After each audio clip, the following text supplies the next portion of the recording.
Hello friends, this is Adam with Movie Guy 365, and today I'm going to review the James Gunn produced evil Superman origin story, Brightburn.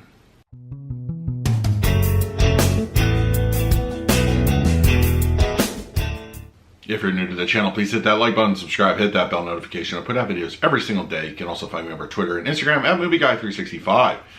So, the one I have been waiting for, Brightburn, produced by James Gunn, directed by David Yarovetsky, who has worked many times with James Gunn, is getting a chance behind the director's chair.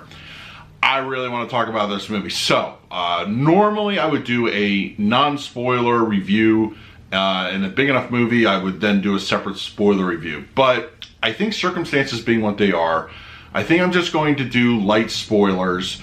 And the reason behind that is because inherently, this is they showed it in the trailer. This is about an evil version of what would be Superman, as growing up.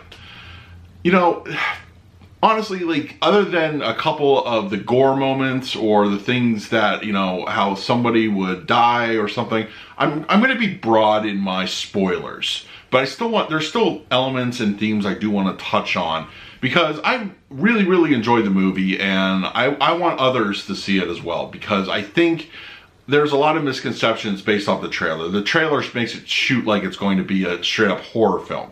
I don't feel that it's that way at all, and then I'm going to explain why. Alright, so, Brightburn. I have been looking forward to this. This one has been on my radar for several months now. It came out of nowhere. I really didn't know about its existence until the first trailer dropped. So I'm very curious about it. I am obviously a huge superhero fan. The genre itself is just very near and dear to me. So, and I also enjoy anything like evil, hero versions, that kind of tale. We don't get that very often in cinema, if at all.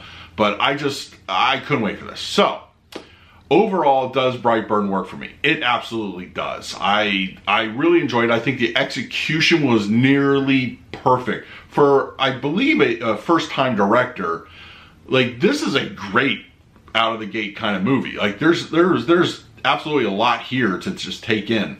I'm going to touch on some of the things I enjoyed and some of the things I didn't. Evil Superman story, come on. It's been written about plenty of times in things like comics and even animated features, that kind of thing. But I don't really, in my memory, know of any other story that really kind of has this. I know, the great Alan Moore's Watchmen kind of touches on this a little bit, as directed by Zack Snyder. But, this is kind of, in its own ballpark. One of my big fears about this movie was that, for me, it's not interesting when somebody's just evil for the sake of being evil. I don't find that enjoyable in a lot of ways, especially in a film. But there are places for it, and things like straight up horror films like Michael Myers and Jason and Freddy, those kind of things. I understand that. I don't need to be layered with tragic origin stories, that kind of thing.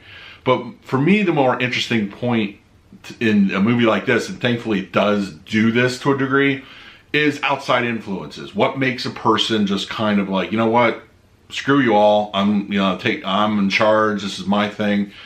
So I'm glad they leaned heavily into that aspect. But I do feel, that being said, the main character played by Brandon Breyer, who's playing Brandon Breyer, who is our pseudo Clark Kent, is a 12-year-old boy. They show him, normal childhood. They don't show anything, out of the ordinary, all of a sudden he was just a weird child. I would not have enjoyed that. I think that the fact that he hits 12 years old and suddenly he's just inundated with all this information, outside influences, as I just mentioned, the finding out his origins. I think, it's not that I couldn't see Clark Kent turning this way, but somebody with less character than Clark Kent. Clark had, Jonathan Kent, Martha Kent, all those positive, semi-positive influences. While Brandon gets these similar, they're not as strong or powerful. In fact, they're very oftentimes met with just fear and, just kind of disgust in a lot of ways. And I could see somebody turning, making the decisions he does based off that information. There's even the very final scene near the end of the movie where there's a pivotal moment that's foreshadowed that the character could have just renounced what he was doing, and then the person closest to him just betrays his trust and betrays him. And I understood where he was coming from in that respect, and I applaud the movie for going that direction. It's just not necessarily him mindlessly just zap zap zap. You know, you think back to that old Simpson episode, Halloween episode, where Bart gets these powers, and he's just like bam bam bam. It's it has to do with your upbringing and what happened to you. I enjoyed the way they displayed the powers. Sometimes I felt like they were kind of cheating a little bit, that, they're just doing this to keep the effects costs down. And while that is, I think, true in some cases, when we do see it, it's pretty cool. And it's very similar to what you would see Superman use as far as his abilities. I think they kind of changed a few things a little bit. I don't know if it's a thing where his age and it'll improve when he gets like bigger, but the surges of electricity, they don't really explain that. And I was kind of worried about they were gonna kind of ruin it a little bit, but I was okay. I was on board with it. It was just a little, just a little aspect of the movie and the character.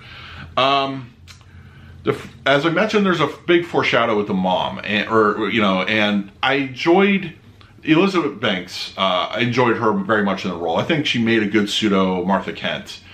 There was a great, explanations from her, and she shows such passion with her son that it hits even harder when something towards the end of the movie.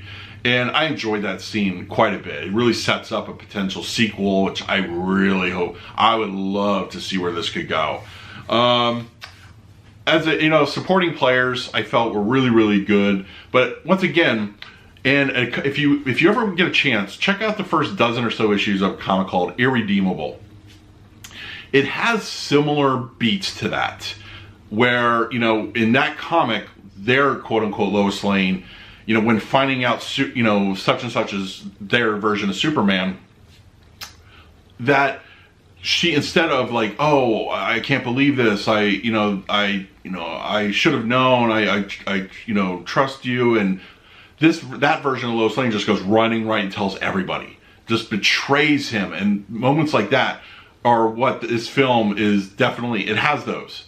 It doesn't go full tilt on that. I feel that was probably one of the weaker points. They show bullies. They show, this poor kid being like, abused at school in a ways. But I don't feel that, they could have done a little bit more to make him more sympathetic. Also, one of the things that I feel they didn't do it quite as well is, while they showed him like being like the good, kid at first, they didn't transition quite enough into him like, okay, now like, to hell with you. I think that could have been done a little bit better, but I still enjoyed it overall. Yeah, as I said, I feel that the trailer also gave away a bit too much of what was going on screen. Not so much spoilers, although there was one scene in that trailer, it's literally the end of the movie. I don't think they should have kept that in there. I had a kind of feeling seeing the trailer that's what it was. But I think the trailer in this case definitely gave away too much. If you're going into this blind, you're probably going to enjoy it a lot more. Yeah, so as I mentioned, it is a rated R film. It's gory. There are several gore moments in it, but I don't feel they do it for the sake of doing it. There's a couple scenes, especially when he's really full of his power, that I think one scene definitely or actually there's two scenes that definitely had people like kind of groaning in a good way as far as the film goes. But there's one scene at the end I thought it was a cool gore moment. It was just like, yeah, that's what would happen if Superman would do this to a guy. Yeah, so I enjoyed that. Overall, I really, really enjoyed Brightburn. I thought it was very, very well done, especially if this is actually the guy's first directorial effort.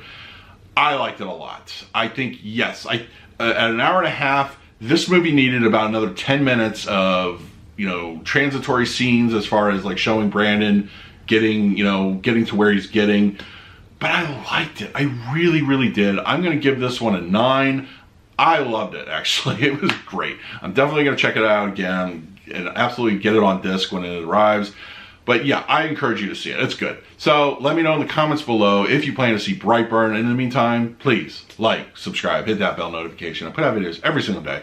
So until next time, this is Adam with Movie Guy 365. See you at the movies.